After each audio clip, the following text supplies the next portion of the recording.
Кашель и бронхит проходят вмиг.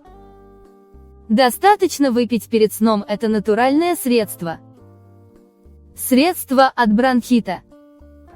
Ингредиенты: 250 мл молока, 1 чайная ложка сливочного масла, 1 чайная ложка меда, четверть чайной ложки пищевой соды, 1 яичный желток.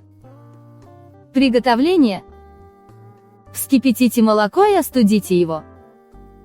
Добавьте сливочное масло, можно заменить на какао-масло, и мед. Хорошо перемешайте. Затем добавьте соду, яичный желток и хорошо перемешайте еще раз.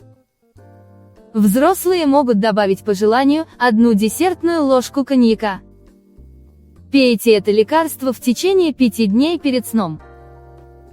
Первые изменения вы увидите на следующее утро. Поделитесь с друзьями рецептом этого полезного средства от кашля и бронхита. В холодное время года такое пригодится многим.